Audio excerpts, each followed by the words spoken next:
Olá, gente, tudo bem? Eu sou o professor Hugo Matias e gostaria de convidar você para a nossa turma virtual. Vamos lá?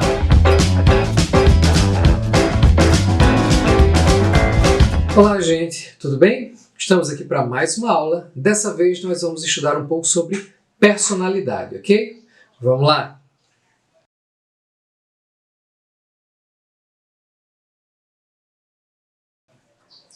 Olha só, gente, a personalidade é um fenômeno importante no ambiente organizacional porque nos ajuda a entender o comportamento das pessoas e explicar os seus resultados.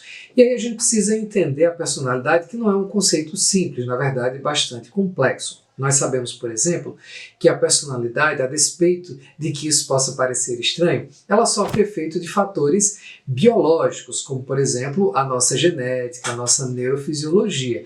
E, é claro, ela sofre efeitos também de processos psicológicos, como o temperamento com o qual a gente nasce, os processos cognitivos que a gente desenvolve, o modo como a gente raciocina, a nossa memória, a nossa percepção, e também interage com os nossos desejos e os nossos motivos. E há outros fatores, uma infinidade que interage com a personalidade, inclusive em um sentido formativo, como, por exemplo, a nossa educação, a cultura ao nosso redor, e alguns eventos críticos na nossa vida também vão acabar moldando a nossa personalidade.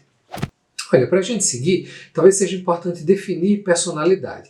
E eu vou definir personalidade como características do pensar, do sentir e do agir que são relativamente estáveis em diferentes tempos e situações, né? Para a gente falar em personalidade, tem que ser alguma coisa que possa de fato oferecer a gente condição de explicar, em alguma medida, o comportamento, né, que não se refira apenas às situações em que nós estamos, ou seja, a personalidade é alguma coisa que a gente traz e que perdura de maneira geral. O estudo da personalidade, gente, ele se faz em diferentes abordagens. Por exemplo, nós temos abordagens ideográficas que apenas descrevem personalidades e enfatizam a singularidade das pessoas. E abordagens chamadas nomotéticas, que são abordagens que tentam enxergar padrões de personalidade, características ou traços comuns a todas as pessoas de maneira que a gente possa comparar. Dentro dessa perspectiva, nós temos, por exemplo, maneiras de medir a personalidade. Existem medidas projetivas de personalidade, em que você, diante de um estímulo ambíguo, né, apresenta suas percepções e se infere as suas características de personalidade. Por exemplo, aquele famoso teste Rorschach com as manchas de tinta, né, que a gente vê nos filmes, é uma técnica projetiva. Agora, a maneira mais comumente usada de estudo de personalidade são as medidas objetivas, que envolvem autorrelato e observação. De maneira geral, é disso que a gente está falando, por exemplo, nos testes de personalidade, que talvez alguns de vocês até já tenham feito, em que você preenche um inventário dizendo o quanto você concorda ou discorda, o quanto uma determinada frase descreve ou não descreve o seu próprio comportamento ou modo de pensar. Existem outras abordagens, como o situacionismo, que tenta explicar a personalidade a partir das situações em que as pessoas estão, ou o interacionismo, que tenta explicar a personalidade pela interação entre nós e alguma variável da situação. Mas os principais modelos de personalidade, eles são modelos nomotéticos que tentam explicar a personalidade a partir de traços que são comuns a todas as pessoas. Um modelo muito famoso e muito utilizado é conhecido como Big Five. Por que esse modelo se chama Big Five? Segundo ele, existem 5 traços básicos de personalidade que todas as pessoas têm em alguma medida, em alguma proporção. E a avaliação da personalidade consiste em saber qual a medida em que você traz cada um dos traços de personalidade. Como eu disse, são 5. Abertura, extroversão, amabilidade, estabilidade emocional e conscienciosidade. Cada um desses traços, ele traz características que podem ter uma importância no ambiente organizacional, né? Tem a sua própria importância. Por exemplo, a estabilidade emocional. Pessoas que têm altos scores ou altos resultados em estabilidade emocional são pessoas que têm menos pensamentos e emoções negativas e são menos hipervigilantes. Isso costuma afetar, por exemplo, as pessoas, dando a elas maior satisfação pessoal no trabalho, mais comportamento de cidadania e mais autonomia. O outro traço, a extroversão, por exemplo, pessoas com altos scores de extroversão são pessoas que têm mais habilidades interpessoais, maior dominância social, mais expressão emocional. Geralmente são pessoas que são boas em vendas, boas em gestão, muitas vezes exercem função de liderança. Com relação, por exemplo, à abertura a experiências, pessoas com altos índices de abertura à experiência também têm um alto nível de aprendizagem, criatividade, são mais flexíveis e autônomas. Geralmente têm um bom desempenho em treinamentos, também são bons líderes e são mais adaptáveis a mudanças. Com relação à amabilidade, pessoas com altos índices de amabilidade são pessoas conhecidas nas organizações como mais amadas, mais queridas. Geralmente são menos contestadoras e mais conformistas. Trabalham de maneira mais cooperativa, gostam de trabalhar em equipe, apresentam menores níveis de desvio de comportamento no trabalho e assim por diante. E com relação à conscienciosidade, pessoas com altos níveis de conscienciosidade são pessoas que dedicam mais esforço ao trabalho, que são mais persistentes, têm mais energia, são mais disciplinadas, organizadas e planejadoras. Isso significa que elas sempre trabalham com altas expectativas de desempenho. São pessoas conhecidas por sua cidadania organizacional. Tá? Outra variável relacionada à personalidade que é importante a gente entender é o autoconceito.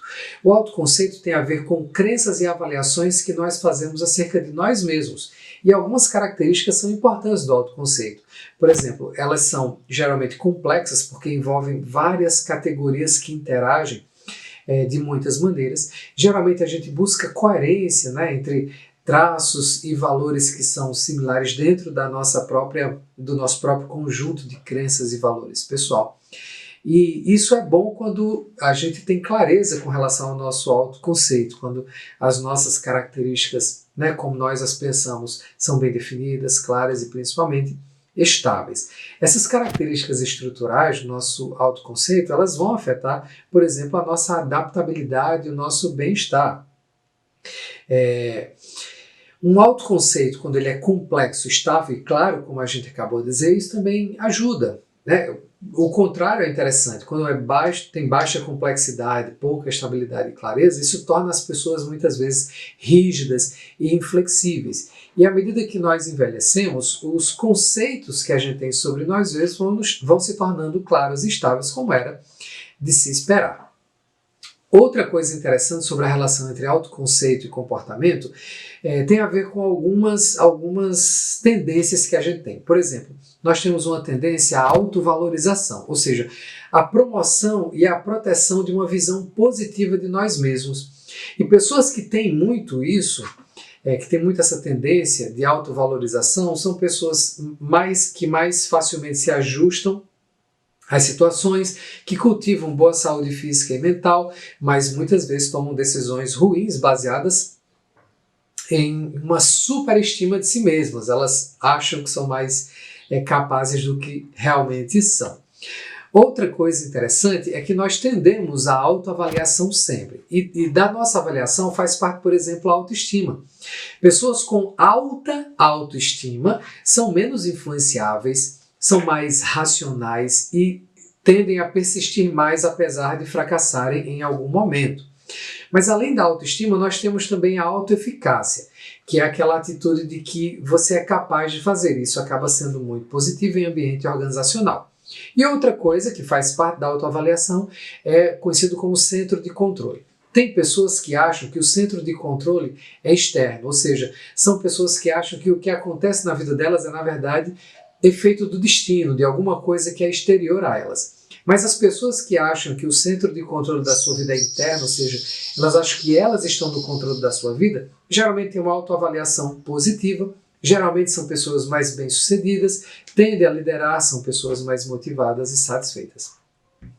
Outra tendência da gente é a autoconfirmação, a tendência em que a gente confirma e mantém o nosso próprio autoconceito. É claro que isso afeta a nossa percepção de maneira geral, faz com que muitas vezes a gente rejeite um retorno, um feedback divergente do nosso próprio autoconceito e faz com que a gente busque interagir mais com pessoas que confirmam o nosso autoconceito, em vez de pessoas que neguem o nosso próprio o conceito que nós temos de nós mesmos. Uma outra coisa que a gente precisa entender é que nós temos também um eu social, um eu que a gente apresenta às outras pessoas, uma identidade que é composta pelos grupos, por exemplo, de que nós fazemos parte. Isso tem a ver com os grupos de referência, nós temos uma facilidade a buscar grupos de referência para nos identificar e a gente acaba aproveitando o estado social de um determinado grupo que a gente venha a integrar. Olha só, eu queria ainda falar sobre algumas características, mas tentando integrar aqui o nosso conceito de personalidade, tudo que a gente viu até agora. E para isso eu gostaria de mostrar um esqueminha aqui. Então, deem uma olhada. Gente, então vamos lá. Como a gente já viu, a personalidade é uma coisa que tende a ser estável ao longo do tempo.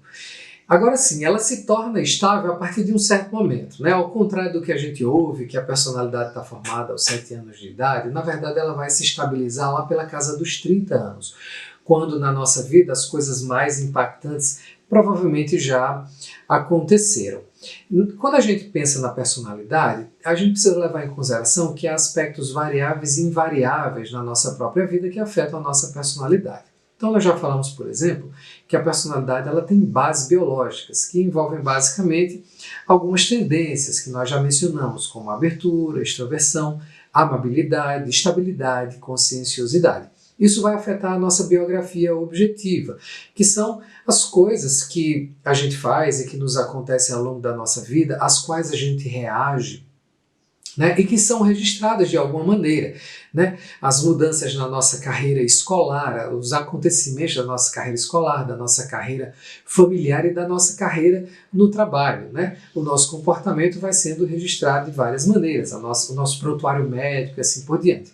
Agora, entre as tendências biológicas e a nossa biografia objetiva, nós temos um conjunto de adaptações que são características ao longo da nossa vida, que vão influenciar a nossa personalidade, como, por exemplo, os interesses que a gente vai adquirindo, que vão mudando as nossas atitudes. A gente não tira esses interesses do nada.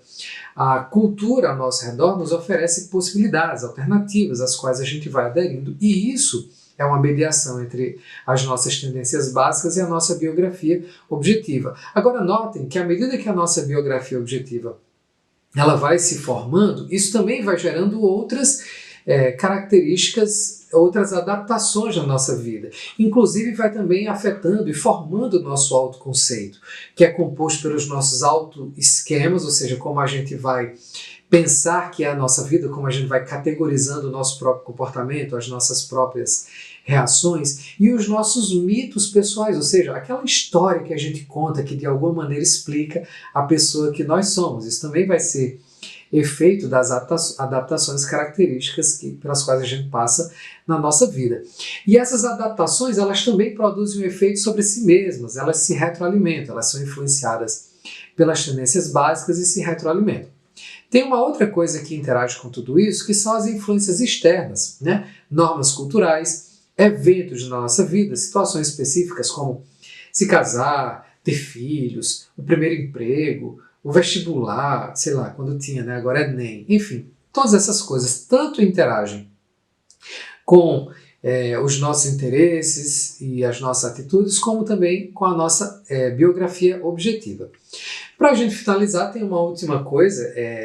Existem alguns outros traços de personalidade que são importantes em comportamento organizacional que a gente precisa lembrar, como por exemplo, narcisismo, que é a característica de alguém que é interessado, muito interessado em si mesmo. A aversão a risco, algumas pessoas são mais avessas a risco do que outras, isso também influencia o comportamento das pessoas nas organizações. A proporção em que nós fazemos automonitoramento, ou seja, estamos sempre observando e tentando corrigir o nosso próprio comportamento. Existem pessoas de personalidade proativa, elas não esperam pelos outros, elas fazem, se antecipam. Existem pessoas que são maquiavélicas, né, que sempre estão tentando encontrar meios para atingir os seus objetivos e que muitas vezes não se preocupam, na verdade, com esses meios, só com os fins que desejam obter. E tem aquela famosa distinção entre personalidade tipo A e personalidade tipo B, sendo que A é aquelas pessoas que são mais aguerridas, mais agressivas, que buscam com mais afinco seus objetivos e que muitas vezes em ambientes organizacionais esse comportamento se verifica e isso está associado até a doenças cardíacas, enfim, outros problemas. E a personalidade tipo B, que são pessoas mais passivas, mais pacíficas, mais conformistas em ambiente organizacional, e muitas vezes isso está até correlacionado com uma maior satisfação de vida e uma saúde física melhor. Gente, sobre essa coisa de personalidade, eu espero que a gente tenha tido uma boa ideia geral do que significa e de como isso pode auxiliar a gente a pensar alguns elementos do comportamento organizacional e os resultados do comportamento organizacional. Eu espero que tenham gostado, espero que tenha sido proveitoso. Peço que deixem um like aí no vídeo e até a próxima. Valeu!